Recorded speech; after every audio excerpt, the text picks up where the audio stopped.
દક્ષિણ ગુજરાતમાં ભાજપના જ બે સહકારી આગેવાનો આમને સામે આવી ગયા।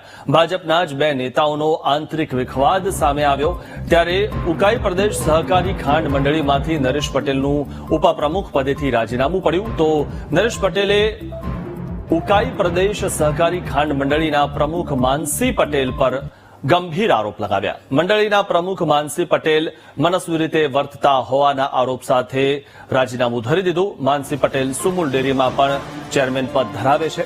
નરેશ પટેલ પણ સુમુલ ડેરીમાં ચેરમેન પદ ધરાવે છે। મહુવા સુગર ફેક્ટરીને માનસી દ્વારા સુમુલ ડેરીના 10 કરોડ અપાયાનો પણ આરોપ થઈ રહ્યો છે। ટેન્ડર પ્રક્રિયા યોગ્ય રીતે પૂર્ણ કરાયા વિના મહુવા સુગર ફેક્ટરીને 10 કરોડ આપવાનો આરોપ છે।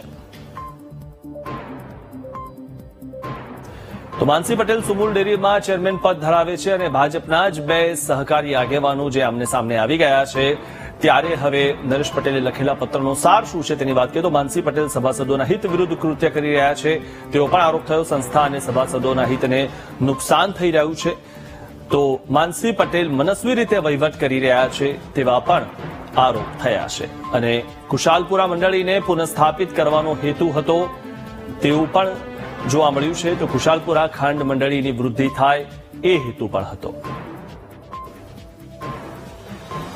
તો માનસી પટેલ સભાસદોના હિત વિરુદ્ધ કૃત્ય કરી રહ્યા છે। સંસ્થા અને સભાસદોના હિતને નુકસાન થઈ રહ્યું છે।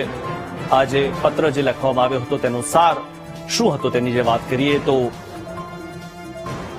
કુશાલપુરા મંડળીને પુનઃસ્થાપિત કરવાનો હેતુ હતો અને સાથે જ કુશાલપુરા ખાંડ મંડળીની વૃદ્ધિ થાય તે પણ હેતુ હતો।